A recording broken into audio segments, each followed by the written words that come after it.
Subhanahu wa taala berfirman, "Innamal mu'minuna ikhwah." Sesungguhnya orang-orang beriman itu adalah bersaudara. Ya. Dan Rasulullah SAW bersabda, "Al-muslimu akhul muslim." Muslim itu adalah saudara bagi muslim yang lain. La yadhlimuhu, tidak boleh menzaliminya. Kecil apapun kezaliman tidak boleh. La yadhlimuhu, ya, wa la yahqiruhu, dan tidak boleh mencelanya, wa la yahzuruhu, dan tidak boleh menelantarkannya.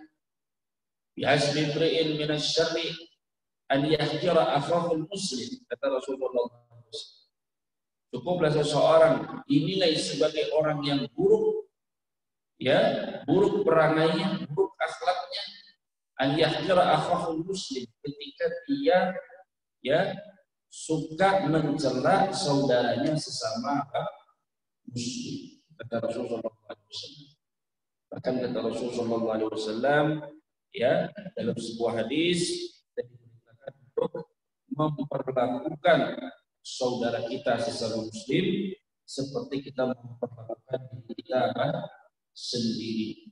Ya, la yu'minu ahadukum hatta yuhibba li akhihi ma yuhibbu li nafsihi. Tidak sempurna iman seorang sampai dia mencintai untuk saudaranya apa yang dia cintai untuk dirinya sendiri. Nah, kata Nabi, wala tu'minu hatta tahabbu, dan kalian tidak beriman, tidak sempurna iman kalian sampai kalian saling mencintai karena Allah, saling mencintai karena keimanan, ketakwaan, keislaman. Kemudian kata Nabi, awala adullukum ala syai'in idza fa'altumuhu tahabbtum. Ya, kata Nabi sallallahu alaihi wasallam, maukah kalian aku tunjukkan tentang sesuatu yang jika kalian lakukan maka kalian akan saling cinta mencintai karena Allah. Ya, kata Nabi, afshus salama bainakum, sebarkanlah salam di antara kalian. Hendaklah kita saling mengucapkan salam. Ini adalah, ya, hak seorang muslim, ya, apabila saling bertemu, sebagaimana hadis riwayat Muslim lainnya dari Abu Hurairah. Rasulullah sallallahu alaihi wasallam bersabda, "Hakul muslimi 'alal muslimi sittun." Hak muslim atas muslim lainnya ada berapa? Sittun, ada 6. Dan 6 ini bukan pembatasan. Ya, tapi di antara hal yang penting untuk kita perhatikan adalah 6 hal ini.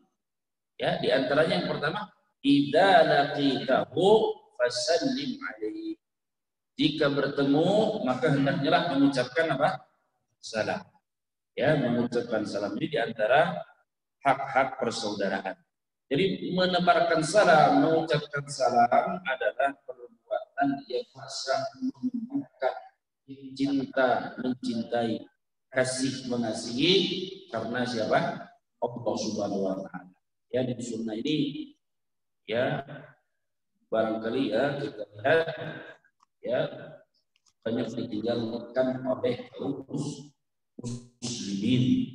Jarang kita temui orang muslim, ya, mengucapkan salam kepada orang yang tidak, ya, orang yang tidak kenal. Dan ini sesungguhnya adalah tanda-tanda akhir zaman. Tanda-tanda akhir zaman. Ciri-ciri akhir zaman. Apa ciri-ciri akhir zaman? Kata Nabi dalam sebuah hadis sahih, Nabi, assalamualaikum. Mengucapkan salam itu hanya berdasarkan perkenalan saja. Ya, jadi mengucapkan salam kepada orang yang dia kenal. Ini terjadi, ya. Kadang-kadang yang kita kenal aja kita jarang mengucapkan salam. Apalagi kepada orang yang tidak kita kenal, padahal dia adalah muslim. Ya, maka itu hendak kita menghidupkan kembali sunnah Rasulullah Sallallahu Alaihi Wasallam. Itu kita menempatkan salam, ucapkan salam kepada saudara kita yang muslim. Karena dia muslim, dugaan kuat kita muslim, apalagi kita di Indonesia, mayoritas atau pada umumnya penduduknya adalah agama Islam, ya, Muslim, kita sampaikan salam, ya, kecuali kita tahu bahwa seseorang itu beragama selain apa Islam, kita dilarang untuk mengucapkan salam kepadanya. Sebagaimana sabda Rasulullah SAW, "Ada beberapa kita di salam, ada orang Yahudi, orang Nasara di salam." Maka Rasulullah SAW, ya, jangan engkau memulai menyampaikan dan mengucapkan salam kepada kita atau kepada Yahudi dan siapa Nasrani atau kepada orang Muslim, kecuali kalau mereka ya mengucapkan salam kepada kita. Ya, kita jawab apa? Waalaikumsalam, ya, waalaikumsalam. Di selama seseorang itu dalam buat kita dalam masjid, maka kita mengucapkan salam. Apa hukumnya mengucapkan salam? Mengucapkan salam hukumnya sunnah. Sunnah artinya mustahab, dianjurkan. Jika dilakukan maka seseorang akan mendapatkan apa? Pahala. Dan jika tidak, ya maka sesungguhnya tidak mengapa. Tapi jangan sampai kemudian kita menganggap enteng sehingga banyak di antara kita apa? Meninggalkannya. Sehingga sunnah ini, kebiasaan ini, tradisi ini kemudian banyak ditinggalkan oleh kaum muslim. Perlu kita hidupkan. Jadi mengucapkan salam hukumnya sunnah, mustahab. Tapi menjawabnya hukumnya adalah apa? Wajib. Fa idza huyyitum fahayyu bi ahsana minha aw rudduha. Jika disampaikan salam kepada kalian, maka jawablah salam itu dengan yang serupa dengannya atau yang lebih baik. Ya. Jadi kalau ada orang mengatakan atau mengucapkan salam kepada kita, Assalamualaikum, ya, maka kita jawab Assalamualaikum salam. Dianjurkan kita lebihkan dari apa yang dia sampaikan. Kalau dia hanya sekedar Assalamualaikum, kita ucapkan Waalaikumsalam warahmatullah. Ya, kalau dia hanya sampai warahmatullah, dianjurkan kita lebihkan sampai wabarakatuh.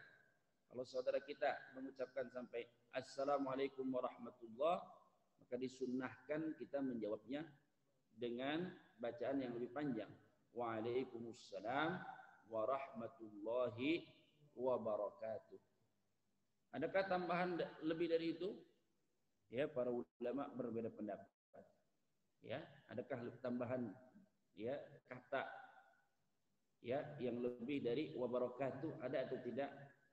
Para ulama berbeda pendapat. Sebagian ulama ada yang menambahkan wa maghfiratuh. Ya, waalaikumsalam warahmatullahi wabarakatuhu wa maghfiratuhu. Ya, sebagian ulama berpandangan seperti itu. Tapi wallahu taala alam, yang paling maksimal insyaallah dalam pendapat yang kuat, yang paling maksimal adalah cukup sampai wa barakatuh. Ya, waalaikumsalam warahmatullahi wabarakatuh. Jadi apa yang dapat kita petik ya dari hadis ini? Di antara pelajaran yang dapat kita petik dari hadis ini adalah bahwa orang yang atau syarat masuk ke dalam surga adalah apa? Keimanan. Ya, syarat masuk surga adalah keimanan yang tentunya adalah disertai dengan keislaman. Ya. Tidak mungkin orang beriman tapi sama sekali tidak pernah melakukan amal apa? Baik. Tapi boleh jadi orang yang secara zahirnya melakukan amal kebajikan, salat, puasa dan lain sebagainya, tapi boleh jadi dalam dirinya tidak terdapat apa? Keimanan. Seperti orang-orang apa? Munafik. Ya, orang-orang munafik. Orang-orang munafik ya di dunia kita anggap sebagai muslim. Ya, kita anggap sebagai muslim, tapi kalau di akhirat nanti Allah Subhanahu wa taala akan menyingkap mereka. Menyingkap isi hati mereka ya, sehingga mereka digolongkan bersama orang-orang kafir, bahkan lebih buruk posisinya nanti di akhirat daripada orang-orang apa? Kafir. Ya, kata Allah Subhanahu wa taala, "Innal munafiqina fid darkil asfali minan nar." Sesungguhnya orang-orang munafik itu berada pada tingkatan yang paling bawah dari api apa? Neraka. Waliyadzubillah. Ya, karena itu hendaknya kita betul-betul pertanyakan diri kita masing-masing, apakah kita ini betul-betul beriman atau tidak? Ya, betul-betul beriman atau tidak? Ya, jangan sampai kita ini menjadi orang munafik. Ya, yang sifat-sifatnya banyak Allah sebutkan di dalam apa? Al-Qur'an. Ya, maka hendaklah introspeksi, jangan sampai kita tergolong menjadi orang munafik sehingga waliyadzubillah kita merasa di dunia ini muslim mukmin, tapi ternyata nauzubillah di akhirat kita dianggap sebagai orang apa? Munafik. Ya, dan dikumpulkan oleh Allah bersama orang munafik waliyadzubillah. Dan di antara pelajaran lain adalah bahwa di antara ciri kesempurnaan iman seseorang adalah cinta mencintai karena siapa? Allah Subhanahu wa taala. Ya, dan inilah yang tergambar dari masyarakat sahabat yang dibentuk oleh Rasulullah Shallallahu Alaihi Wasallam. Inilah yang kita ketahui yang terjadi pada masyarakat sahabat yang dibentuk oleh Rasulullah. Kata Rasulullah Shallallahu Alaihi Wasallam tentang para sahabat bahwa mereka itu apa? Asyidda'u 'alal kuffari ruhama'u bainahum. Ya, mereka tegas, keras terhadap orang kafir. Tapi antar sesama mereka, antar sesama orang beriman, ruhama'u bainahum, mereka saling kasih mengasihi, saling cinta mencintai. Karena jangankan sahabat, jangankan kita, Nabi saja diperintahkan untuk ya mengasihi orang-orang yang beriman, untuk tidak sombong terhadap orang-orang yang apa? Beriman. Kata Allah Subhanahu wa taala kepada nabinya, dan kata Allah Subhanahu wa taala dalam berupa perintah kepada nabinya, Allah mengatakan waqfid janahaka lil mu'minin. Ya. Dan ayat lain Allah mengatakan waqfid janahaka liman ittaba'aka minal mu'minin. Kata Allah waqfid janahaka lil mu'minin.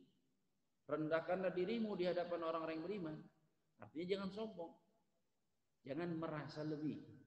Itu sombong, merasa lebih.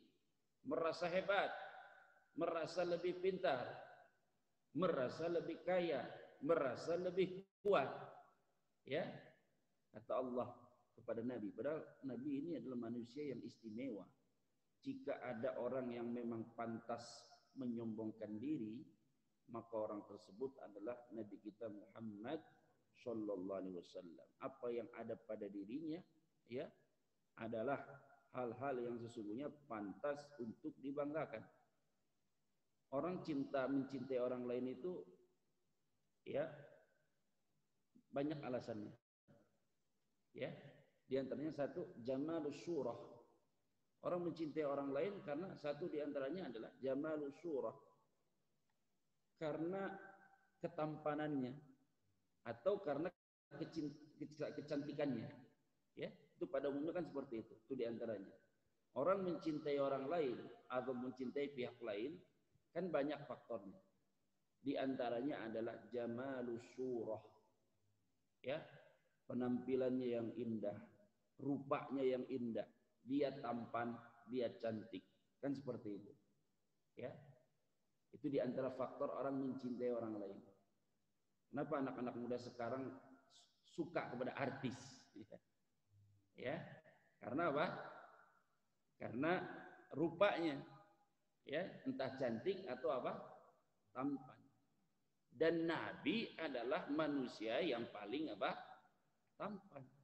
Nabi Allah memerintahkan beliau untuk rendah hati, rendah diri, tidak sombong, tidak menonjolkan diri di hadapan orang-orang beriman. Kata Allah Subhanahu wa taala, waqfid janahaka lil mu'minin. Ya, rendahkanlah dirimu di hadapan orang-orang beriman.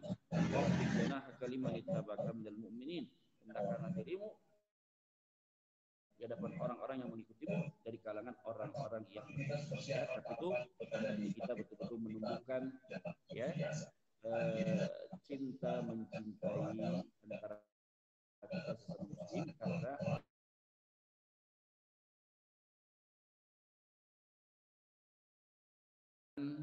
dari dari hadis ini adalah bahwa hal yang dapat menumbuhkan kecintaan di antara kita, khususnya di masyarakat muslim, adalah menebarkan apa? Salam. Mengucapkan salam, menyampaikan salam. Ya, walaupun kita katakan mengucapkan salam hukumnya adalah apa? Sunnah. Yang wajib adalah apa? Menjawabnya. Ya, tapi hendaknya lah kita jangan meremehkan kebajikan walaupun sedikit. Ya, apalagi jika kemudian pengaruhnya sangat luar biasa. Sebagaimana yang disabdakan Rasul ini. Dengan kita mengucapkan salam, ya akan tercipta kemudian kondisi yang sangat-sangat baik di tengah-tengah kaum muslimin, yaitu cinta mencintai karena siapa? Allah Subhanahu wa taala. Baik. Hadis berikutnya hadis kelima. Wa anhu 'anin Nabi sallallahu alaihi wasallam, dan dari Abu Hurairah dari Nabi Muhammad sallallahu alaihi wasallam, inna rajulan zara akhan lahu fi qaryatin ukhra. Ya, beliau bersabda, dahulu ada seseorang yang mengunjungi saudaranya di sebuah desa. Ya, artinya di desa lain. Tidak satu desa. Fa arsadallahu lahu ala madrajatihi malakan. Kemudian Allah mengutus malaikat, ya, satu malaikat untuk menghampirinya dalam perjalanannya itu. Ya. Dan di sini hadisnya disebutkan secara singkat. Wa dzakaral hadis, ya. Kemudian disebutkan hadis secara panjang ila qaulihi, sampai kepada sabdanya di mana orang itu mengatakan atau malaikat itu mengatakan, innallaha qad ahabbaka kama ahbabtahu fihi. Ya, sesungguhnya ya Allah Subhanahu wa taala telah mencintaimu sebagaimana kamu mencintai saudaramu karenanya. Jadi ini hadisnya diringkas ya. Hadisnya yang panjang adalah bahwa Allah utus malaikat, kemudian malaikat bertanya kepada laki-laki tersebut, hendak kemana engkau? Lalu laki-laki itu berkata, ya, hendak ke tempat saudaraku di desa ini. Kemudian malaikat kembali bertanya, apakah ada suatu urusan, ya, kepentingan yang ingin kamu dapatkan darinya? Ya, laki-laki itu atau orang itu kemudian menjawab, tidak. Ya, aku ingin mengunjunginya karena satu alasan saja, yaitu adalah aku mencintainya karena siapa? Allah Subhanahu wa taala. Ia pun berkata, atau malaikat pun berkata, aku ini adalah utusan Allah, ketahuilah bahwa Allah telah mencintaimu sebagaimana kamu mencintai saudaramu karena Allah Subhanahu wa taala. Hadis riwayat Muslim. Jadi apa yang dapat kita petik dari hadis ini? Keutamaan, ya, ziarah. Keutamaan apa? Ziarah. Apa artinya ziarah? Mengunjungi. Ziarah enggak mesti artinya ziarah apa? Kubur. Ya. Keutamaan ziarah, mengunjungi. Mengunjungi siapa? Teman, saudara kita sesama muslim. Utamanya sangat besar. Ya, maka sunnah ini hendaknya kita hidupkan kembali. Kita ziarah. Ya. Kalau kepada selain saudara, istilahnya sesungguhnya istilah syar'inya adalah ya ziarah. Tapi kalau kepada saudara atau kepada kerabat, istilahnya adalah apa? Silaturahmi. Ya, silaturahmi. Ya, kalau di Indonesia ya dipukul rata, semuanya apa? Silaturahmi. Ya nggak masalah ya, itu dalam bahasa Indonesia. Tapi kalau dalam istilah yang tepat, mengunjungi teman itu adalah apa? Ziarah. Kan inna rajulan zara. Sesungguhnya ada seorang laki-laki zara yazuru ziarah. Ya, ziarah. Dan ini ziarah yang masyru' ini. Ziarah yang disyariatkan. Ya, ziarah yang apa? Disyariatkan. Itu mengunjungi teman. Ya, hanya dengan alasan karena kita mencintainya karena siapa? Allah Subhanahu wa taala. Ini ziarah yang dianjurkan. Ziarah seperti ini jarang dilakukan oleh kaum muslimin. Ya, yang banyak dilakukan ziarah yang tidak apa? disyariatkan. Apa ziarah yang tidak disyariatkan? Mengunjungi tempat-tempat yang dianggap istimewa. Ya, bahasa kitanya keramat. Ya, napak tilas. Ada petilasan. Ya, istilahnya petilas. Tilas itu bekas.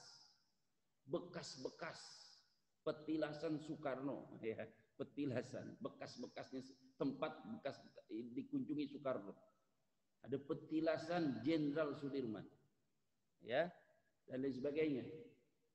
Dianggap itu tempat-tempat yang apa? Istimewa, tempat-tempat yang keramat, karomah, ada karomahnya, ada keistimewaannya. Padahal keistimewaan sebuah tempat yang menentukan adalah siapa? Allah yang punya alam semesta. Allah Subhanahu wa taala, wa rabbuka yakhluqu ma yasha'u wa yakhtar, ma kana lahu min khiyarah. Allah lah yang menciptakan apa yang Ia kehendaki dan memilih apa yang dikehendaki. Allah pilih Mekah, ya, Baitul Haram, Masjidil Haram, dan Masjid Nabawi dan Masjidil Aqsa sebagai tempat yang apa? Istimewa. Adapun tempat-tempat lain sama saja. Ya, tempat-tempat lain sama saja. Ya, karena itu hendaknya kita melakukan ziarah yang syar'iyyah, ziarah yang memang disyariatkan. Di antaranya adalah mengunjungi tempat karena siapa? Allah Subhanahu wa taala. Jadi pelajaran dari hadis ini adalah disunnahkan kita mengunjungi teman kita, saudara kita sesama muslim, ya, tanpa ada kepentingan dunia, tanpa ada urusan-urusan dunia yang kita selesaikan. Murni yang kita inginkan adalah bahwa kita mengunjunginya sebagai bentuk realisasi kecintaan kita terhadap dirinya karena Allah Subhanahu wa taala. Ya, jangan kita anggap ini amalan yang amalan yang tidak penting, amalan yang pahalanya tidak besar. Amalan ini pahalanya besar karena nanti di padang mahsyar Allah panggil. Ya, sebagaimana hadis sudah pernah. Nanti sebentar lagi. Ya, sebentar lagi akan ada hadisnya. Allah Subhanahu wa taala memanggil orang-orang yang mencintai karena Allah, saling kunjung mengunjungi karena siapa? Allah Subhanahu wa taala. Jadi hendaknya kita hidupkan kembali sunnah ini, itu adalah sunnah kunjung mengunjungi saudara kita sesama muslim sebagai wujud kecintaan kita karena Allah Subhanahu wa taala. Kemudian di antara faidah, ya, kita mengunjungi saudara kita karena Allah Subhanahu wa taala adalah kita mendapatkan kecintaan siapa? Allah Subhanahu wa taala sebagaimana yang disebutkan dalam hadis. Baik. Hadis berikutnya, hadis ke-6. Wa 'anil Barra' bin 'Azib radhiyallahu anhuma 'anil Nabi sallallahu alaihi wasallam annahu qala bil ansar. Ya. Dari Al-Barra' bin 'Azib radhiyallahu anhuma 'anil Nabi sallallahu alaihi wasallam. Dari Barra' bin 'Azib radhiyallahu anhuma, ya. Dari Barra' bin 'Azib radhiyallahu anhuma 'anil Nabi sallallahu alaihi wasallam. Dari Nabi Muhammad sallallahu alaihi wasallam annahu qala, bahwasannya beliau bersabda, beliau berkata fil ansar, tentang ansar. Ya, Nabi hendak memuji orang ansar. Apa kata Nabi? La yuhibbuhum illa mu'min wa la yubghiduhum illa munafiq. Ya Allah. Man ahabbahum ahabbahu Allah wa man abghadahum abghadahu Allah. Muttafaqun alaih. Nabi berbicara tentang Ansar, kata Nabi tidak ada yang mencintai mereka selain orang beriman. Ya, dan kita bersaksi bahwa kita mencintai orang-orang Ansar. Ya, seluruh sahabat-sahabat Nabi Muhammad SAW, baik itu dari kalangan Muhajirin dan kalangan apa? Ansar. Ya, Nabi tegaskan orang-orang Ansar, ya, sebagai penegasan karena di Madinah ketika itu banyak orang-orang yang berpura-pura menjadi apa? Muslim. Itu orang-orang apa? Munafik. Kerjanya orang munafik apa? Merendahkan orang-orang muslim. Walaupun dengan kata-kata yang tidak langsung. Ya, maka hati-hati. Jangan sampai kita ini membenci orang muslim. Karena sekarang banyak muslim membenci muslim lainnya karena ketaatannya kepada agama. Ya enggak? Banyak. Orang enggak suka muslim lain. Saudaranya muslim. Disorot terus. Dicari-cari terus kesalahannya. Karena kenapa? Karena dia berjenggot. Cuma itu aja. Karena dia celananya apa? Cingkrang. Karena dia bercadar. Terus aja disorot. Itu orang-orangnya nggak suka nyapa. Padahal dia juga nggak suka nyapa. Misalnya seperti itu. Walaupun kita katakan itu salah. Ya. Tapi kalau engkau hanya menyorot orang-orang yang lahiriahnya adalah taat beragama, itu dipertanyakan. Banyak kok orang non-muslim bahkan di tengah-tengah masyarakat kurang menyapa, kurang bersosial dan lain sebagainya. Tapi luput dari sorotan, nggak pernah diperbincangkan. Ketika yang dibincangkan cuma orang-orang yang ya melakukan apa itu namanya perintah-perintah agama, itu barangkali dalam hati kita ada penyakit. Ya, ketika kita hanya menyorot orang-orang yang taat beragama. Apalagi kan baru-baru ini ada pernyataan ya menyakitkan umat Islam. Ya, bahwa ciri-ciri radikalisme itu adalah good looking, hafiz Quran. Hafiz Quran ya Rabbi. Ya, dan pandai bahasa. Ya Allah. Itu semua ajaran Islam itu. Mudah-mudahan orang yang mengatakan seperti ini mengatakannya karena bodoh. Mudah-mudahan ya, karena bodoh. Karena kalau nggak bodoh itu bahaya ucapannya. Bahaya ucapannya. Ya, bahaya. Dan kita patut mencurigai orang-orang seperti ini. Ya. Jangan kita meletakkan. Makanya penting kenapa? Penting kita ikut serta ya, ikut serta dalam mohon maaf itu bahas lagi misalnya pemilihan umum. Kenapa? Karena urusan-urusan penting di negeri kita ini, ya kan nggak mungkin kita urusi semua sendiri. Ada urusan-urusan yang harus kita serahkan kepada apa yang kita namakan dengan pemerintah. Dan itu adalah amanah. Dan amanah itu harus kita serahkan kepada orang yang memang berhak untuk menerima apa? Amanah. Seperti itu. Dan jangan sampai kita biarkan amanah itu kemudian ya bergeser atau diterima oleh orang-orang yang tidak pantas menerima apa? Amanah. Kata Allah, kata Rasulullah SAW, "Idza du'iatil amanatu fantadhis sa'ah." Kan gitu. Ya, kalau amanah itu disia-siakan, namanya orang punya posisi sebagai menteri agama, harusnya mengurusi agama. Harusnya menyenangkan orang-orang beragama. Iya enggak? Ya, harusnya memajukan agama, bukan malah menyakiti orang-orang yang apa? Beragama. Itu ibaratnya sama seperti apa? Seperti apa yang diucapkan oleh seorang penyair Arab. Seorang penyair Arab mengatakan seperti ini. Wara'isyati yahmid dhi'ba anha fa kaifa idzar ru'atu lahajab. Seorang penggembala itu harusnya menjaga kambing-kambing dari serangan serigala. Itu kan tugasnya penggembala ya. Seorang penggembala harus menjaga kambing-kambing dari serangan serigala. Tapi apa jadinya kalau penggembala itu sendiri adalah serigala?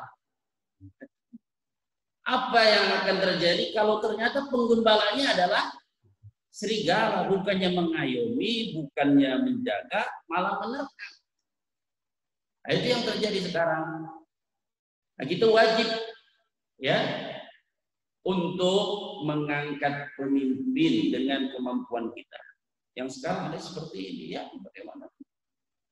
Ya. Karena apa? Karena banyak urusan-urusan yang harus dilakukan. Artinya kita menyerahkan urusan-urusan besar itu kepada orang-orang yang ditunjuk sebagai pemerintah atau pemimpin. Tapi kalau orang yang nggak amanah, tidak ada keberpihakan kepada Muslim, itu bahaya. Selalu pernyataannya atau seringkali mengeluarkan pernyataan yang menyakiti umat atau Islam.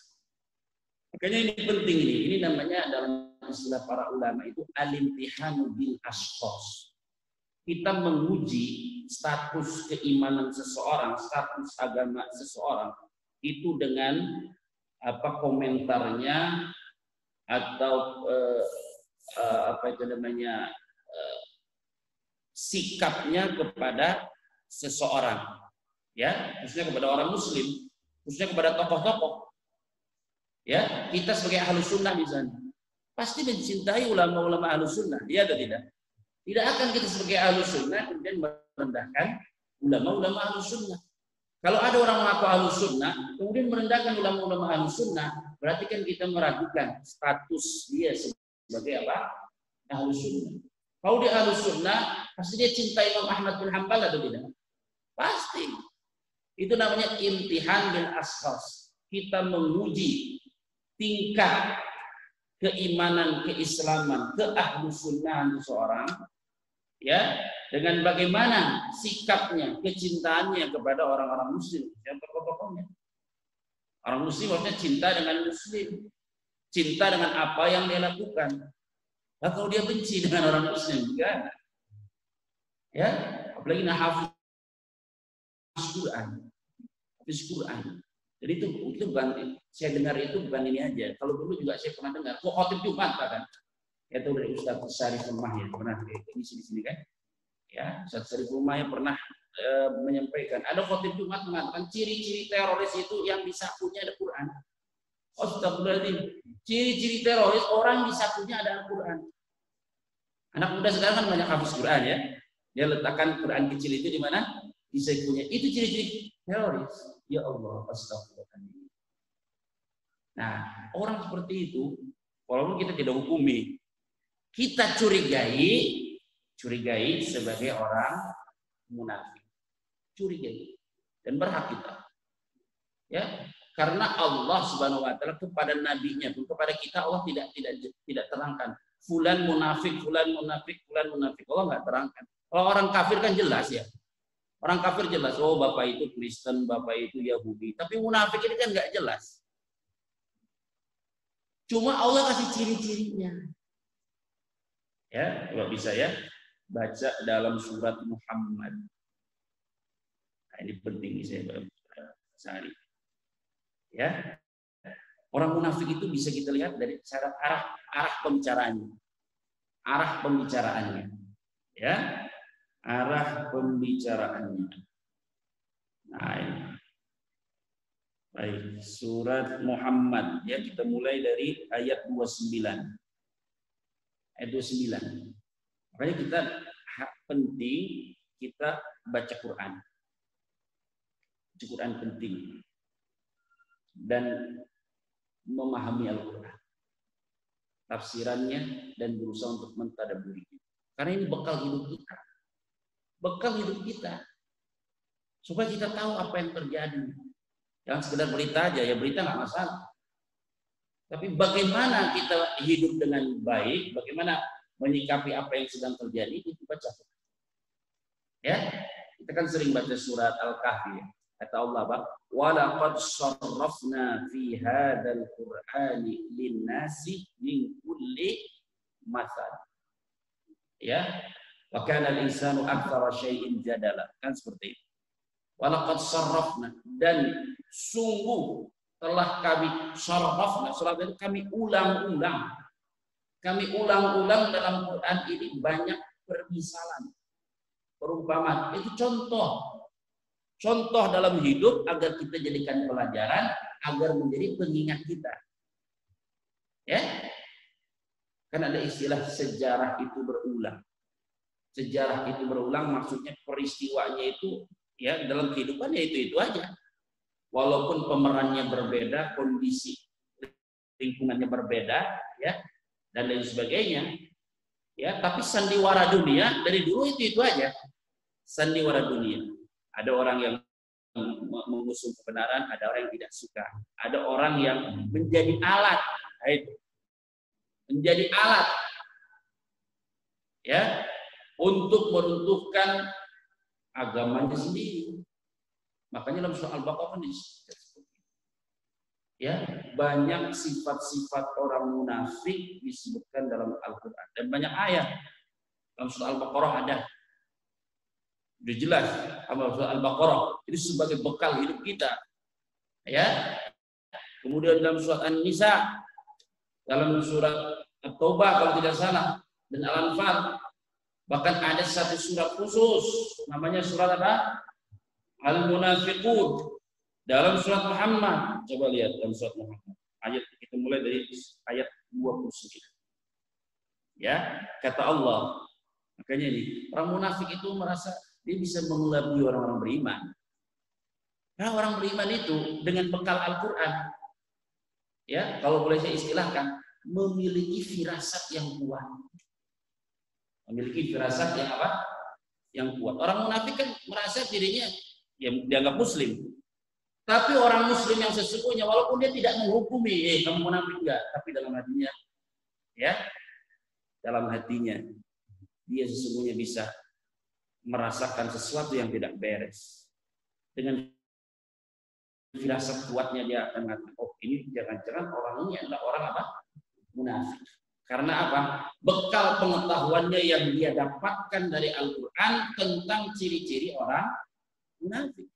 Coba lihat nih. Am hasibal ladzina fi qulubihim marad alla yukhrijallahu adghanahum. Lihat. Atau apakah orang-orang yang dalam hatinya ada penyakit? Gitu. Dalam hatinya ada apa? Penyakit. Orang munafik itu sakit hatinya. Apa penyakit hatinya? Ragu sama Islam, ragu. Kalau disampaikan hadis masuk seperti ini. Nggak mungkin. Ini nggak relevan dengan zaman. Ya, dan lain sebagainya. Ragu sama Quran. Makanya kan Allah Subhanahu wa taala itu kalau baca Al-Qur'an itu dari halaman pertama itu sebenarnya menantang para pembacanya untuk mencari-cari kelemahan Al-Qur'an. Ketika Allah mengatakan dzalikal kitabu la raiba fihi. Seolah Allah tantang kita. Ini buku tidak ada apa? Keraguan di dalamnya. Tidak ada keraguan. Ya, makanya kemudian Allah mengatakan hudan lil muttaqin. Dia petunjuk, betul-betul petunjuk bagi siapa? Orang-orang bertakwa. Kalau dalam hati nggak ada penyakit, dia tidak bisa mengambil pelajaran dari Al-Quran. Dia nggak tersentuh. Ya, telinganya tertutup, di hadapan matanya apa? Ada penghalang. Summun bukmun umyun fahum la yarji'un. Dalam ayat lain la yaqilun, kan seperti itu. Ya. Nah itu. Kalau dalam hatinya ada penyakit, kata Allah, fi qulubihim marad fazadahumullahu marad. Ya. Walahum adzabun alimu bima kanu yaktubun. Dalam hatinya ada penyakit. Makanya hati-hati, kita harus betul-betul tanamkan keimanan. Ya, agungkan agama. Agungkan syiar-syiar agama. Ya, jangan meremehkan urusan-urusan agama. Orang munafik itu berangkat dari apa? Penyakitnya itu disebabkan bermula dari apa? Dari kecintaannya terhadap dunia. Ya, munafik terbesar di Madinah siapa? Munafik terbesar Abdullah bin Ubay bin Salul. Kenapa dia nggak mau ikut Nabi Muhammad? Kenapa? Ya, dia khawatir jabatannya sebagai pembesar Madinah sebelum datangnya Nabi Muhammad akan hilang, kan gitu. Kedudukan jadi yang dia pertahankan. Dia tidak rela ketokohannya, kedudukannya di Madinah direbut oleh siapa? Nabi Muhammad SAW. Ya, karena yang dia pertahankan adalah dunia, urusan dunia, maka agamanya cuma kepura-puraan aja. Agamanya cuma kepura-puraan. Makanya hati-hati dengan fitnah dunia. Sering Ustaz mengatakan fitnah syubhat lebih bahaya daripada fitnah apa? Syahwat. Tapi bukan berarti meremehkan fitnah syahwat. Fitnah syahwat bisa memunculkan fitnah syubhat. Ya, fitnah syahwat bisa memunculkan fitnah apa? Syubhat. Kan sering kita sampaikan itu, maksiat itu kalau masuk ke dalam hati, biasa kita melakukan maksiat, terus nggak pernah tobat-tobat, hati kita menjadi apa? Hitam kan? Kalau hati sudah jadi hitam, kata Rasul, seperti cangkir yang terbalik. Cangkir yang terbalik bisa diisi air atau tidak?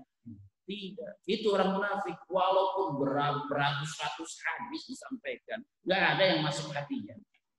Walaupun beratus-ratus ayat yang dia dengar, nggak ada yang masuk hatinya. Bahkan mungkin ayat dia baca, nggak masuk dalam hatinya.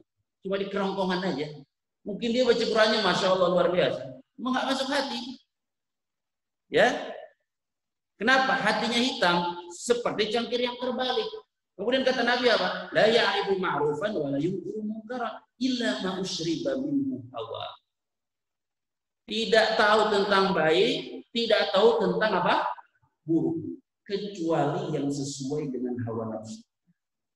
Nah, berarti standar baik buruk itu sudah goyah.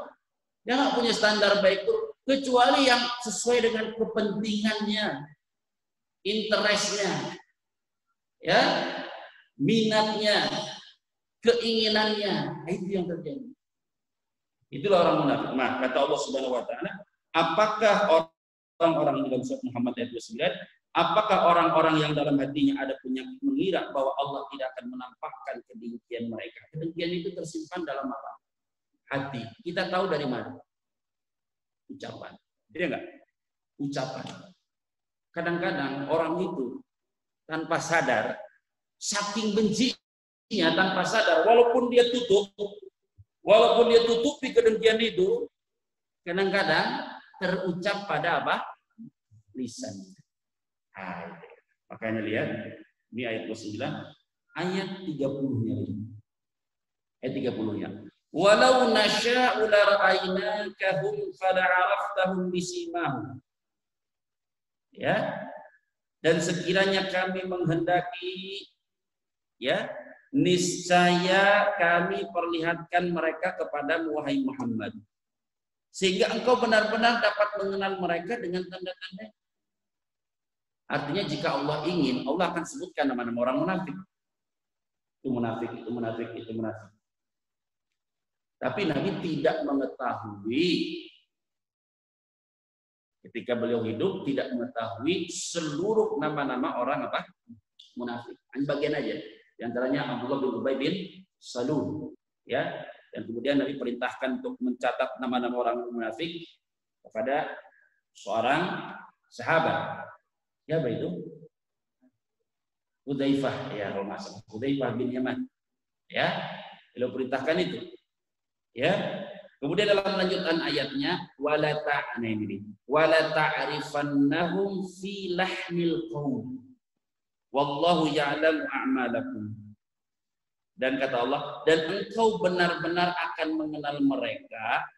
Ya, kalau dalam terjemahan ini disebutkan dari nada bicaranya. Sebenarnya kalau lahan itu bukan nada bicara, lahan itu ketergelinciran. Kadang-kadang orang nggak sadar. Dia ingin tutupi kebencian dalam hatinya, tapi nggak sadar, terucap. Karena saking bencinya, terucap ucapan yang menunjukkan apa yang ada dalam apa? Hatinya.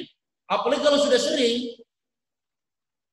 Kalau sudah sering, orang seperti itu harus kita curigai. Kenapa? Cuma ustadz aja yang dicurigai. Ya. Sekarang yang selalu dicurigai ustadz, ya. Radikal. Apalah. Harus disertifikasi. Kenapa menteri nggak disertifikasi? Kenapa?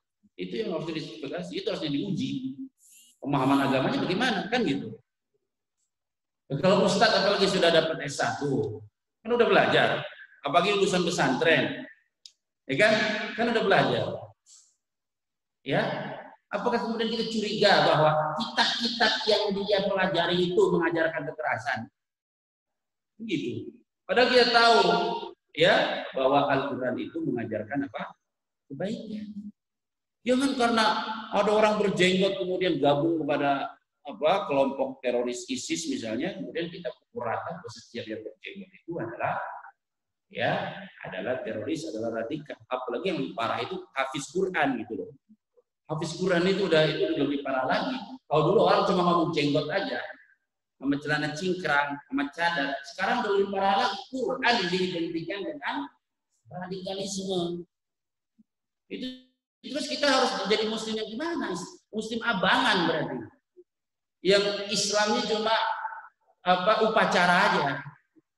Ya, peringatan-peringatan aja. Islamnya nampak juga peringatan Maulid Nabi. Baru. Ya, peringatan nuzulul Quran. Kan ini seperti ini. Makanya sering saya katakan, penjajah itu yang menulis ulama kontemporer Syafi'i. Namanya Muhammad bin Al-Baghawi, ya, dari Suriah, rahimahullah taala. Beliau menulis buku tentang manuskrip, ya, tulisan-tulisan ulama Islam yang dicetak oleh orientalis. Dicetak oleh siapa? Orientalis. Dia meneliti tema-tema yang banyak dicetak oleh orang orientalis itu temanya apa. Ternyata beliau dapati yang banyak dicetak oleh orang orientalis itu adalah buku-buku yang bertemakan tasawuf dan buku-buku yang bertemakan ilmu kalam.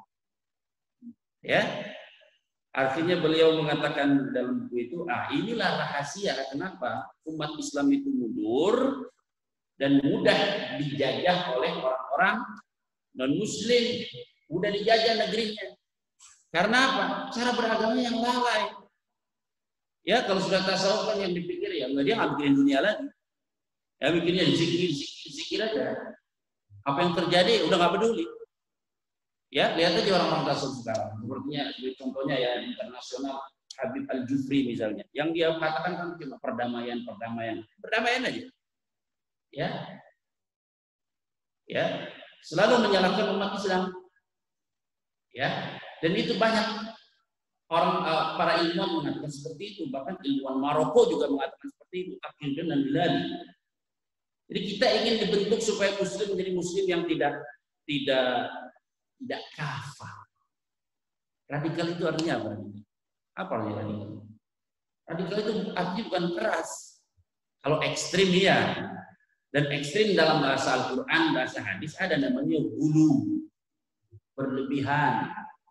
Yang tidak, iya berlebihan. Jadi kalau kita pakai istilah Al-Quran, istilah Quran itu nggak bias. Tapi kalau pakai istilah yang dibawa sama Barat, nggak bias. Jadi kan seperti ini, radikal dikaitkan dengan apa? Quran. Terus radikal artinya apa? Coba baca kamus bahasa Indonesia. Radikal itu artinya ke akar-akarnya. Sampai ke akar-akarnya kan seperti itu ya. Menuntut perubahan besar.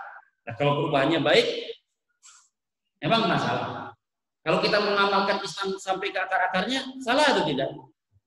Bukan suatu kesalahan lagi, bahkan itu yang diperintahkan oleh ajaran agama kita. Iya kan? Jangankan hal yang besar, hal yang kecil aja kan diperintahkan. Kita boleh duduk menyerupai duduknya orang Yahudi, boleh nggak? Nggak boleh, duduk aja. Nanti baca dia. Masalah duduk aja kita harus mengislamisasi cara duduk. Ya, tapi orang banyak alergi dengan itu, dengan istilah Islam. Ya, alergi. Cuma ada bank Islam aja dia udah alergi. Bank Islam. Ya. Kita sebagai muslim itulah ajaran agama kita, karena ajaran agama kita yang lengkap. Seperti itu kata Allah, ya ayyuhalladzina amanu dukhulu fis-silmi. Kan seperti itu. Ya, wahai orang-orang beriman, masuklah kalian kepada Islam secara kafah. Kafah itu kan sampai ke akar-akarnya. Tapi jangan takut kepada orang Islam yang mengamalkan Islam sampai ke akar-akarnya. Jangan takut. Karena apa? Ilmunya dalam Islam itu sangat-sangat terperinci. Jangan ada pikiran lah, kalau ada orang belajar Islam itu pasti setelah keluar dari masjid bunuh orang kafir tetangganya. Ada di sini orang kita udah belajar puluhan tahun di sini. Ada yang bunuh tetangganya yang kafir nggak? Nggak ada. Makanya itu kan logika yang sangat dangkal, yang sebenarnya memalukan untuk orang ya yang berada di posisi yang strategis, jabatan yang tinggi, yang ditonton oleh seluruh rakyat. Ya, itu tuh sama seperti logika orang seperti ini. Dia di jalan lihat copet, copetnya pakai topi. Kemudian dia menyimpulkan setiap yang pakai topi itu adalah pencopet. Kan seperti itu ya. Dia mungkin lihat, oh, yang menguasai masjid itu cara-caranya, khususnya di kantor-kantor. Kita selalu dituduh merebut masjid. Padahal masjid itu internasional, ya enggak? Masjid itu tempat internasional. Kita kalau ke Mekah, orang Mekah merasa terganggu enggak? Aku orang Indonesia di sini. Ada orang Mekah terganggu. Ini kan masjidnya orang Mekah. Enggak, masjid itu rumah Allah. Siapapun boleh masuk masjid ya? Boleh. Siapapun warga boleh masuk masjid, malah baik dia di lingkungan pesantren atau di luar pesantren. Karena masjid itu rumah Allah. Jangan jadikan tempat yang lokal. Ya, yang terjadi itu sesungguhnya adalah warganya sendiri itu tidak memakmurkan apa? Masjid, nggak pernah sholat. Banyak seperti itu ya, nggak pernah sholat apa jamaah di masjid. Kadang-kadang DKM-nya aja nggak pernah hadir. Beberapa masjid ya, DKM-nya nggak pernah hadir. Ketika ada orang lain memakmurkan, ya dia bilang ini merebut apa? Masjid. Itu kan yang terjadi sesungguhnya. Salahnya kita nggak memakmurkan masjid. Ya, maka dari itu orang-orang Muslim itu tidak pantas benci kepada orang Muslim, apalagi karena keadaan dia. Ya Allah, karena hafiz Qur'annya dia. Padahal kata Rasulullah, innalladzi laisa fi jawfihi syai'un minal Qur'an kal baitil karim. Sesungguhnya orang yang dalam hatinya tidak ada sesuatu dari Al-Qur'an, enggak hafal Qur'an, satu surat enggak, dua surat enggak, satu ayat enggak, ya, tidak sama sekali ada hafalan Qur'an, kal baitil karim, seperti rumah yang runtuh. Berarti kalau dalam hatinya ada Qur'an bagaimana? Rumah yang makmur. Ya. Terus bahasa Arab, ya Allah. Justru orang paham bahasa Arab itu adalah salah satu di antara indikator pemahaman yang tinggi terhadap apa? Karena Al-Quran bahasa apa? Bahasa Arab kan? Allah mengatakan, Inna ja'alnahu Qur'anan Arabiyyah. Kami jadikan Quran ini adalah Quran yang berbahasa Arab. Inna anzalnahu Qur'anan Arabiyyah. Surat Yusuf. Kami turunkan ini Al-Quran adalah sebagai Al-Quran yang berbahasa Arab. La'allakum ta'qilun, agar kalian apa? Berakal. Ini kata Allah Subhanahu wa ta'ala. Memang tidak ada faktor-faktor lain, variabel-variabel lain yang harusnya diteliti untuk menentukan itu orang tertentu itu ekstrim atau tidak, teroris atau tidak. Nah, selalu yang diidentikan adalah orang-orang yang mengamalkan ajaran apa? Agama. Padahal bisa diteliti kok. Pengajian seperti ini ada di beberapa masjid. Berapa masjid di sana? Sudah berapa tahun? Ada nggak di keadaan berjamaah? Jamaah sini ada yang mengebom Sarinah misalnya, mengebom pasar Cisalak, ada nggak? Ya, kita udah mengajarkan agama bertahun-tahun kan nggak ada. Tapi kalau radikal gara-gara jenggot aja, gara-gara cingkrang aja, itu ajaran Nabi, ya enggak? Itu ajaran Nabi. Kalau kita nggak bisa, ya itu sebenarnya udah harusnya kita istighfar istilahnya. Tapi kalau sudah kita nggak bisa, kita nuduh, nah itu antara dua, antara kebodohan, mudah-mudahan itu yang terjadi. Atau dalam hati ada apa? Penyakit. Karena sekarang kita tanya Nabi berjenggot nggak? Sahabat berjenggot nggak? Jenggot. Sahabat mengamalkan ajaran Islam secara kafah atau tidak? Itulah yang diajarkan oleh Nabi dan itulah yang diamalkan. Makanya orang munafik lihat surat Al-Baqarah, masih surat Al-Baqarah. Wa idza qila lahum aminu kama amanan nas. Apa jawab mereka? Qalu anu'minu kama amana subha. Harga gitu. Kalau mereka diajak kalian itu berimannya, hendaknya kalian beriman, maksudnya beragama Seperti beragamanya orang-orang muslim, orang mukmin, dekat dengan Al-Quran, dekat dengan hadis Nabi, mengamalkan Islam secara kafah. Dia malah balik menjawab seperti ini. Anu'minu kama amana sufa. Pantaskah kami orang-orang yang hebat untuk beriman seperti imannya orang-orang yang apa? Bodoh. Ya, bukannya mengikuti, maka justru dia balik malah menuduh orang-orang seperti itu sebagai orang-orang yang bodoh. Nah, itu kasih label-label. Itu saja sudah cukup menjadi pelajaran bagi kita. Orang munafik suka memberi label, bodoh. Ya. Nah, apa yang menjadi bekal kita dengan kita pelajari Al-Quran itu sebenarnya ya menjadi pengingat bagi kita untuk betul-betul sadar tentang apa yang terjadi. Ya. Sebenarnya masalah radikalisme dan ekstremisme, terorisme dan sebagainya ini sebenarnya bukan urusan nasional, internasional, semuanya digalakkan. Di Timur Tengah juga sama, ya. Di negeri-negeri Islam lainnya juga sama. Makanya ada istilah wasatiyatul Islam, Islam wasatiyah, ya kan? Ya, Islam wasatiyah. Banyak konferensi-konferensi, seminar-seminar bertajuk apa? Moderasi Islam. Jadi Islam harus dimoderasi.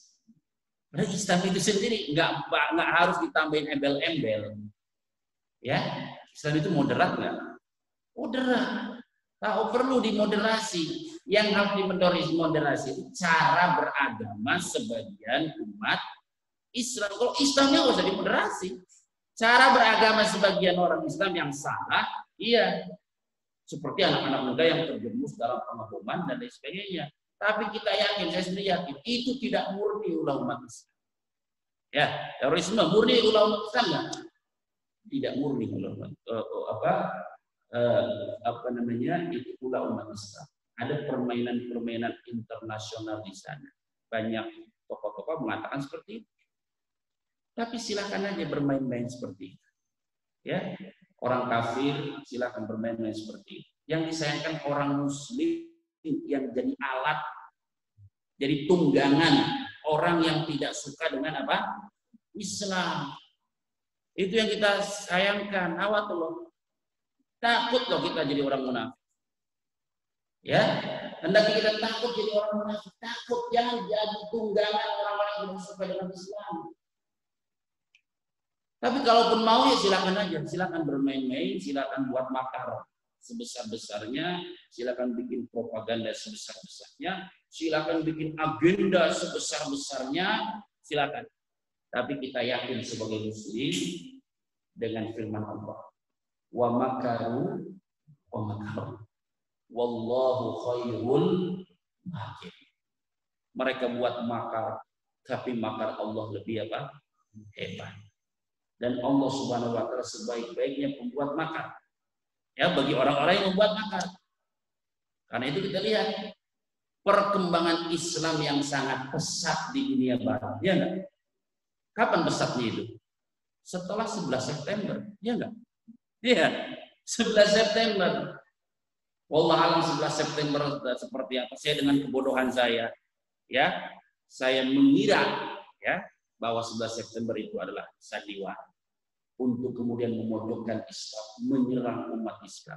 Kan dengan alasan 11 September itulah Afghanistan kemudian diserang. Setelah Afghanistan kemudian apa lagi?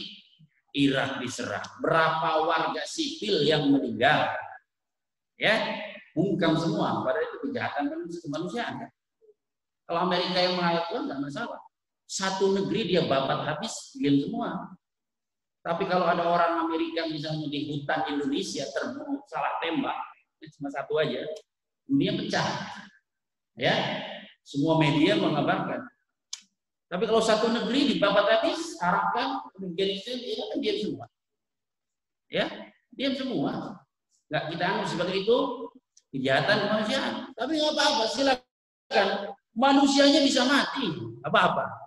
Orang Islamnya bisa mati, ustadznya bisa mati, kiainya bisa mati. Orang Islam tidak takut mati, tembak-tembak aja, tusuk-tusuk aja. Tapi Islamnya bisa mati ya?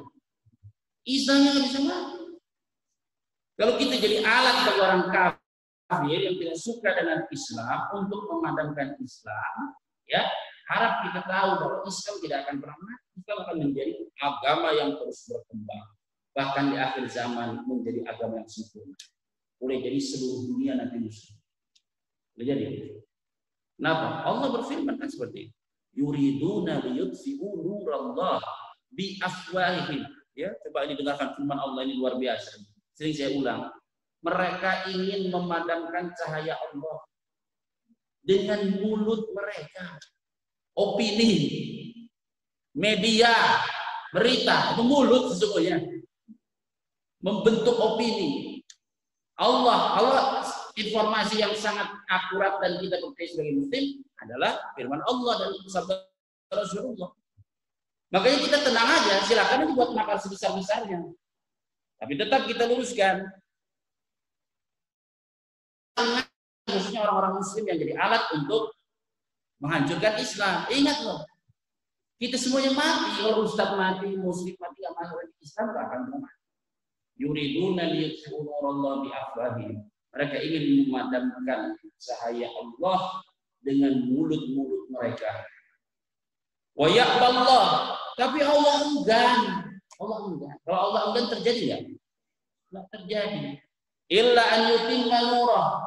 Justru yang Allah kehendaki adalah Allah akan menyempurnakan cahaya itu. Ya, ini cahaya kan enggak sempurna. Tidak semua sudut ya dijangkau oleh cahaya itu. Tapi ketika Allah mengatakan Allah sempurnakan cahayanya, berarti cahayanya akan menyinari seluruh pelosok bumi. Walau karihal kafirun, walaupun orang-orang kafir itu membenci. Huwallazi arsala rasulahu bil huda. Ya, dialah Allah yang telah mengutus rasulnya dengan petunjuk, wa dinil haq, ya, dan agama yang benar. Liyudhirahu 'ala dinihi walau karihal musyrikin. Untuk mengunggulkan agama yang benar itu atas agama yang lain, walau karihal musyrikin, walaupun orang-orang musyrik tidak suka. Itu kata Allah. Kata Nabi jelas. Innallaha zawaliyal arda fara'aitu masyariqaha wa magharibaha wa inna mulka ummati sayablughu ma zu'ya minha. Ini kata Nabi, Allah pernah perlihatkan aku seluruh penjuru dunia, seluruh ujung dunia dari timur sampai apa? Barat. Allah pernah perlihatkan. Lalu aku melihat kekuasaan umatku sampai kepada timur sampai apa? Barat. Sampai kepada daerah area yang Allah perlihatkan kepada. Wa utitul kanzaini al-ahmar wal abyad. Ya, dan aku diberi dua perbendaharaan besar, yaitu merah dan putih. Maksudnya emas dan perak. Maksudnya adalah bahwa umat Nabi akan mengalahkan Romawi dan Persia. Sudah terjadi nggak ini? Sudah terjadi. Artinya kita patut curiga, patut ragu kepada Nabi. Makanya silakan saja melakukan makar sebesar-besarnya kepada umat Islam, kepada Islam. Kita sebagai Muslim yakin bahwa Islam ini akan menjadi agama yang paling besar. Di Inggris agama paling besar berkembang Islam. Di Inggris, di Amerika, ya Allah, subhanallah, luar biasa. Bahkan ya, dugaan kuat sebagaimana dalam hadis disebutkan, negeri barat akan menjadi negeri Islam tanpa perang. Negeri barat akan menjadi negeri Islam tanpa apa? Perang. Dari mana kita bisa menafsirkan seperti itu? Dari hadis tentang peperangan akhir zaman. Ya, ketika umat Islam nanti akan berperang melawan ya pasukan-pasukan non muslim, ya. Mereka yang non muslim ini mengatakan ya biarkan kami khallu bainana wa bainal ladzi subu minna nuqatiluhum. Mereka itu mengatakan khallu, wahai muslim, biarkan kita menghadapi terlebih dahulu orang-orang yang murtad dari agama kita, dari agama mereka. Maksudnya murtad dari agama mereka kemudian masuk apa? Islam. Biarkan kami lawan mereka, nuqatiluhum, kami akan melawan mereka dulu. Kami akan serang mereka dulu nih.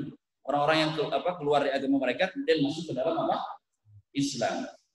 Kemudian kata Nabi SAW, kata kaum muslimin, kata Nabi bahwa kaum muslimin nanti akan mengatakan la nukhalli bainana wa baina ikhwanina. Tidak, kami tidak akan biarkan kamu menyerang saudara-saudara kita. Sudah, hadis lain mengatakan bahwa Turki akan kembali dikuasai oleh umat Islam. Ya, hadis kata Nabi, asami'atum bi madinatin janibun minha fil bahri wa janibun minha fil bahri. Kalian pernah dengar enggak suatu negeri ya di mana beberapa wilayahnya itu dekat dengan daratan dan wilayah lainnya dekat dengan lautan. Ya, maksudnya Konstantinia. Maksudnya Konstantinopel, yaitu di Turki. Naam ya Rasulullah, iya. Kami mendengarnya. Kata Rasulullah SAW, ya, bahwa negeri itu akan ditaklukkan oleh, saya lupa berapa puluh ribu, tapi sekian puluh ribu dari Bani Asfar tanpa perang, cukup dengan ucapan la ilaha illallah fayasqutul ladzi janibun minha fil bar. Ya, kemudian mereka mengucapkan lagi la ilaha illallah fayasqutul ladzi janibun minha fil bar. Dengan dua kali la ilaha illallah, maka salah satu wilayah yang mendekat ke daratan ditaklukkan, dengan satu wilayah dua, salah satu daerah wilayah yang dekat ke lautan ya dapat ditaklukkan. Nah, kata Bani Asfar yang perlu digarisbawahi, kata Ibnu Katsir, ya, Bani Asfar itu adalah keturunan Romawi. Keturunan apa? Romawi. Ini hadis Rasulullah. Hadis lain, Nabi ditanya, ya Rasulullah, Konstantiniyatu naftahuha awwalan amir Rumiyah. Jelas, kata Nabi, sahabat bertanya, wahai Nabi, apakah yang akan kita taklukkan terlebih dahulu itu adalah Konstantinopel atau Rumiyah? Rumiyah itu Roma. Roma di mana Roma? Ya, Italia. Ya, kata Nabi, bal Konstantiniyatu naftahuha awwalan. Kita akan menaklukkan Konstantinopel terlebih dahulu. Ya, itu sudah terjadi dahulu dan akan terjadi lagi. Dahulu terjadi pernah ditaklukkan oleh seorang pahlawan Islam yang namanya adalah Muhammad Utsman Al-Fatih. Itu janji Nabi Al-Fatih. Ya, benar Al-Fatih? Ya, itu janji Nabi. Karena itu janganlah kita menjadi orang-orang ya yang dikendarai oleh orang-orang yang tidak suka dengan apa? Islam. Kita muslim itu harus paham betul tentang dunia ini bagaimana. Jangan sampai karena jabatan kita kemudian ya ikut serta dalam upaya untuk menghancurkan agama Islam. Ya, kita anti dengan terorisme, anti kekerasan, anti. Ya, jangankan ngebom ya. Kalau saya sendiri ya, jangankan ngebom, demo aja saya enggak. Demo saya nggak anjurkan, nggak perintahkan, dan saya sendiri pendapat tidak boleh demonstrasi karena khawatir akan terjadi pengerusakan terhadap fasilitas umum, gangguan terhadap kaum muslimin dan lain sebagainya. Ya, itu yang seperti itu saja nggak boleh. Ya, apalagi kemudian melakukan kekerasan. Ustadz itu ngajarin apa sih sesungguhnya di masjid itu? Kan ngajarin berbakti pada orang tua, kan gitu ya. Ngajarin baik kepada tetangga, ngajarin bersedekah, ngajarin senyum, ngajarin salam. Apa seperti itu, orang seperti itu harus dicurigai, harus disakiti dan lain sebagainya. Ya, nah gitu dicurigai karena yang selalu disorot sama umat Islam. Karena itu kita ini menyampaikan nasihat supaya orang-orang yang menjadi kendaraan bagi orang-orang kafir, ya orang yang tidak suka dengan Islam ini sadar, ya pelajari Islam dengan sungguh supaya tahu dalam kacamata Islam itu orang yang keras radikal itu seperti apa. Kita kan punya istilah, ada Hadis yang Al-Quran kan, innallaha la yuhibbul mu'tadin. Ya kan? Allah tidak suka orang-orang yang melampaui apa? Batas. Tentang perang saja kan ada dalam Al-Baqarah. Wala ta'tadu. Kan gitu. Dalam perang, wala ta'tadu. Ya Allah, itu dalam perang. Wala ta'tadu, kata Allah. Kalaupun kalian berperang melawan orang non-muslim, kalau itu harus. Ya. Kalau dalam kondisi perang memang harus. Kata Allah, wala ta'tadu. Itu bahasanya. Jangan melampaui apa? Batas. Innallaha la yuhibbul mu'tadin. Sesungguhnya Allah Subhanahu wa taala ya tidak menyukai orang-orang yang berbatas. Jadi sekali lagi hadis ini sesungguhnya adalah salah satu di antara indikator keimanan. Bahkan ini adalah dasar tentang cara menguji keimanan apa? Seseorang. Orang beriman pasti cinta orang beriman. Ya, orang pengikut sahabat tidak mungkin mengkafirkan sahabat. Orang cinta Rasul tidak mungkin membenci orang-orang yang dicintai oleh siapa? Rasulullah SAW. Orang Muslim tidak mungkin benci orang Muslim karena Islamnya. Nggak mungkin orang percaya kepada Al-Quran kemudian benci orang karena Qurannya. Nggak mungkin orang yang paham betul bahwa Al-Quran ini dengan bahasa Arab, tapi kemudian mencurigai orang yang paham bahasa apa? Bahasa Arab dan lain sebagainya. Ya, maka jadi ya kita hindarkan seperti ini. Janganlah kita selalu menyoroti orang-orang Muslim saja, ya, atau punya kebencian, menyimpan kebencian terhadap orang Muslim saja, ya, atau kepada orang-orang Muslim maksudnya. Ya, cintailah orang mukmin, khususnya adalah orang-orang yang taat beragama. Walaupun dia katakanlah punya kesalahan, ya kritik orangnya. Tapi jangan kemudian kita mencela beberapa ajaran agama yang dia apa? Praktekkan. Itu jelas-jelas ajaran Allah Subhanahu wa taala dan Rasulnya. Baik, ya ini barangkali yang bisa kita sampaikan pada kesempatan kali ini. Mudah-mudahan apa yang disampaikan ini bermanfaat, yang benar dari Allah, yang salah dari diri saya pribadi. Baik, sebelum itu kalau ada pertanyaan silakan. Dalam hari ini boleh aku mendoakan.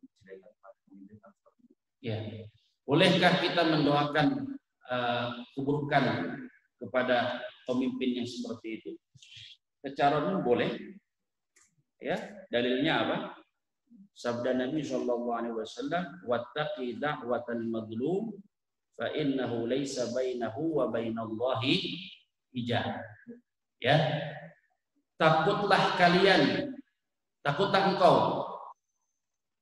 ya terhadap doanya orang yang apa? Terzalim, teraniaya. Kita kalau merasa teraniaya kepada dari siapapun, ya. Boleh kita doakan keburukan, boleh kita nanti tuntut entah di dunia ataupun di mana? Di akhirat, boleh juga kita maafkan. Secara umum memaafkan itu baik, secara umum memaafkan itu apa? Baik. Tapi tidak dalam setiap kasus kita memaafkan orang-orang yang berlaku apa? Zalim. Tapi kalau pertanyaannya boleh atau tidak? Ya boleh-boleh saja. Di saat kita teraniaya, memang teraniaya, maka kita mendoakan keburukan terhadap orang-orang yang menganiaya kita. Dalilnya apa? Tadi sabda Rasulullah SAW, takutlah engkau kepada doanya orang yang terzalimi, karena antara dia dengan Allah tidak ada apa? Pembatas. Ya. Ini kan perkataan Nabi kepada siapa? Abu Musa al-Asy'ari dan Mu'adz bin Jabal ketika diutus ke Yaman. Di mana Yaman orang-orangnya bukan muslim, tapi orang-orangnya adalah apa? Ahlul kitab. Tapi walaupun ahlul kitab, tapi waspadai doa mereka ketika di saat mereka apa? Terzalimi. Apalagi doanya orang muslim kan seperti. Ya. Jadi boleh atau tidak mendoakan keburukan ya bagi orang-orang yang menzalimi kita, khususnya orang yang punya positif, boleh-boleh saja. Orang zaman dulu mendoakan keburukan untuk Hajjaj bin Yusuf. Iya atau tidak? Tahu Hajjaj bin Yusuf? Iya, bengis. Memang dalam pendapat yang kuat adalah kita tidak boleh memberontak, kan seperti itu. Kita nggak boleh memberontak. Kenapa? Bukan berarti kita setuju dengan kezaliman, tapi kita tidak memberontak itu dalam rangka untuk menjaga nyawa kaum muslimin. Tapi apakah kita dukung orang-orang zalim? Ya tidak. Boleh kita benci, benci boleh. Bahkan para tabi'in benci Hajjaj bin Yusuf. Boleh mendoakan keburukan, boleh. Banyak kalangan tabi'in mendoakan keburukan untuk Hajjaj bin Yusuf At-Thaqafi. Jadi kalau pertanyaan boleh berdoa keburukan kalau kita terzalimi, teraniaya, boleh. Tapi secara umum sebenarnya ya memberi maaf itu lebih baik secara umum. Tapi tidak mesti seterusnya kita memberi apa? Maaf. Seperti wallahu a'lam bishawab. Baik, ya terakhir. Waalaikumsalam.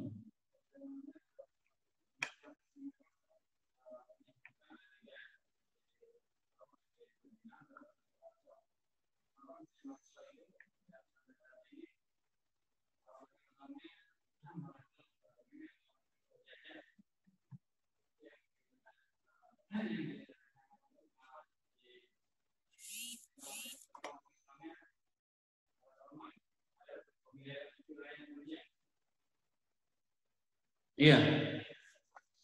Ya, kenapa orang-orang Islam di Masjid Aqsa itu merasa lemah, merasa terjajah, padahal tempatnya disebutkan oleh Allah adalah tempat yang apa? Mulia. Ya, tempatnya mulia tidak mesti orangnya mulia. Tempatnya istimewa tidak mesti orangnya pun apa? Istimewa. Ya, jangankan Masjid Aqsa. Mekah itu tempat istimewa atau tidak? Istimewa. Ketika ada Abu Jahal istimewa nggak? Enggak. Tempatnya saja istimewa. Dia istimewanya dari aspek apa? Dari aspek ibadah. Oh, siapa saja ibadah di situ, maka ya akan dilipat gandakan pahalanya. Adapun merasa terjajah, ya sudah jelas. Ya, di situ ada orang-orang apa? Yahudi yang berusaha ya merebut daerah kaum muslimin, yaitu negeri apa? Palestina. Itu jelas sekali. Ya jelas. Dan itu apa itu namanya? Wajib kita ingkari penjajahan orang-orang Yahudi terhadap apa? Kaum muslimin di Palestina. Tapi kenapa kita orang mulia hidup di negeri yang mulia kok tidak bisa mengalahkan? Kok tidak bisa ya melawan mereka? Ya, jawabannya ulah kita sendiri. Ulah kita apa? Sendiri, kesalahan kita sendiri. Apa kesalahan kita? Karena kita juga menyerupai Yahudi. Kita juga menyerupai apa? Yahudi. Ya. Ini harus kita sadari. Mau ustaz, mau jamaah biasa, ya, harus kita sadari banyak sifat-sifat Yahudi ada dalam diri kita. Banyak sifat-sifat Yahudi ada dalam diri kita. Makanya kita berusaha untuk ya perbaiki. Apa sifat Yahudi yang paling utama? Banyak dalam Al-Quran. Di antaranya apa? Beriman kepada sebagian ajaran agama, menolak sebagian ajaran agama yang lain. Orang Islam banyak nggak seperti itu. Makanya Al-Quran mengulang-ulang Yahudi itu bukan sekedar cerita, tapi sebagai peringatan. Oh, kita kalau memiliki perangai yang sama dengan orang Yahudi, kita lebih rendah daripada Yahudi. Kata Allah, afatu'minuna bi ba'dil kitab wa takfuruna bi ba'dil. Ya, apakah kalian beriman kepada sebagian kitab suci dan menolak sebagian ajaran yang apa? Yang lain. Terus kalau dilakukan apa ininya? Apa akibatnya? Kata Allah, "Fama jazaa'u man yaf'alu dzalika minkum illa khizyun fil hayatid dunya." Ya, tidak ada balasan yang pantas bagi orang-orang yang melakukan seperti itu kecuali khizyun. Khizyun itu kehinaan. Jadi jawaban atas sebab kehinaan kita itu ada dalam Al-Quran. Cuma kita baca, kita lewat aja. Atau kita tahu tapi nggak kita amalkan. Jadi kita akan rendah kata Allah kalau kita menerima satu ajaran, menolak ajaran yang nah, sekarang kan banyak, mohon maaf ya, sekarang banyak misalnya kaum muslimah sholat, dia sholat, tapi nutup aurat belum. Ya, saya belum belum siap. Siapnya kapan? Ya, banyak orang beriman Islam. Kalau ditanya, babi hukumnya apa? Babi hukumnya apa? Haram. Tapi kalau ditanya bunga bang hukumnya apa? Hah? Bunga bang hukumnya apa? Jawabnya haram. Kalau babi apa hukumnya? Haram tegas. Kamu makan? Enggak. Bunga bang? Nah, saya belum siap. Iya kan? Seperti itu kan? Ustaz-ustaz juga seperti itu. Banyak ustaz juga seperti itu. Enggak menyampaikan ajaran agama secara utuh. Iya kan? Kenapa? Takut jamaahnya kabur. Kan gitu. Akhirnya apa? Akhirnya taklim-taklim, majlis taklim, ceramah dan lain sebagainya malah menjadi apa? Menjadi sebagian tempat itu kalau saya boleh istilahkan ya menjadi lawakan. Ya, istilah anak mudanya sekarang stand up comedy. Ya, coba lihat, antum lihat aja di YouTube. Ada pengajian isinya cuma lawakan aja lagi di daerah. Kenapa? Yaitu tugas dakwah berubah menjadi menghibur, entertain. Padahal dakwah itu menyampaikan aja dengan bahasa yang diusahakan baik. Orang ikut atau tidak ikut, orang jadi ngasih kita atau nggak ngasih kita, itu urusan kita, yang penting disampaikan. Ya, itu Yahudi. Itu sifat Yahudi. Ya, dia menyembunyikan. Kan menyembunyikan sifat Yahudi. Alladzina atainahumul kitab ya'rifunahu kama ya'rifuna abna'ahum wa inna fariqan minhum la yaktumunal haqqa wa hum ya'lamun. Sebagian mereka betul-betul tahu kebenaran, tapi mereka tutupi. Ya, nggak mau bahas jilbab. Coba siapa Ustadz bahas jilbab? Bahas ini, tutup aurat. Kenapa? Jamaahnya bersolek semua. Iya nggak? Kalau dia itu sampaikan tentang masalah tutup aurat, tidak boleh tabarrus. Besoknya ibu-ibunya bilang, wah itu Ustadz itu nggak usah diundang. Keras Ustadz itu, kan gitu kan? Iya kan? Padahal Ustadz teman aja, teman yang baik yang buat kita nangis, bukan yang buat kita tertawa terus, yang buat kita nangis. Teman yang baik itu seperti cermin. Jadi kita tahu salah kita. Kalau terus dikipasi terus, ya kita masuk jurang kita nggak sadar. Nah, itu yang terjadi. Makanya kita sampaikan apa yang kita tahu tentang kebenaran. Masalah orang mengikuti atau enggak, iya itu terserah orang, dan kita nggak memaksa. Dan kita tidak memaksa, kita sampaikan ini sunnah Nabi seperti dilakukan, silakan, tidak dilakukan, silakan. Ya, untuk hal seperti itu antara engkau dengan siapa? Allah. Kewajiban kita apa? Innama 'alaikal balagh. Tugasmu itu hanya menyampaikan. Karena itu sekali terakhir Imam Ibnu Qayyim itu mengarang buku judulnya I'lamul Muwaqqi'in. Muwaqqi' itu artinya orang yang menandatangani. Ulama itu ibarat adalah orang yang menandatangani atau orang yang mengatasnamakan Allah. Karena itu bahaya dalam hal apa yang dia sampaikan dari agama ini. Jangan main-main. Makanya butuh itu belajar. Butuh menyampaikan apa adanya. Masalah orang ikut benci dan lain sebagainya enggak. Ya itu sama aja. Kita boleh nggak tanda tangan atas nama DKM misalnya? Padahal di situ ada poin-poin yang tidak disetujui oleh ketua DKM. Boleh nggak seperti itu? Nggak boleh. Apalagi kita menandatangani atas nama Allah.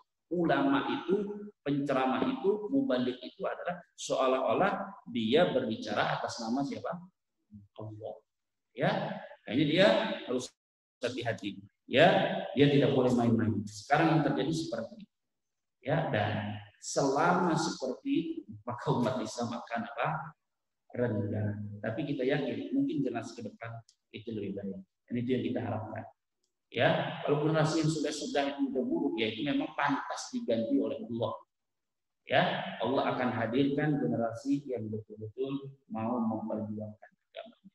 Fasawfa ya'tillah biqaumin yuhibbuhum wa yuhibbuna. Allah akan datangkan generasi, Allah cinta kepada mereka, mereka pun cinta kepada Allah, ya,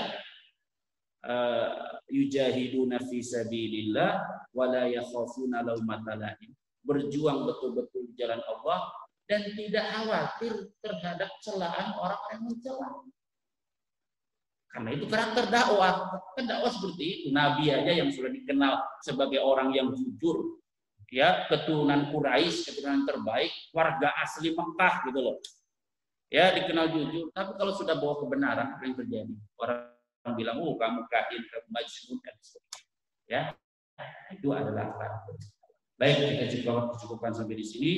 Mudah-mudahan bermanfaat. Alhamdulillahirobbilalamin. Sallallahu ala nabiyina Muhammad. Subhanakallahumma wa bihamdika asyhadu an la ilaha illa anta astaghfiruka wa atubu ilaik. Assalamualaikum warahmatullahi wabarakatuh.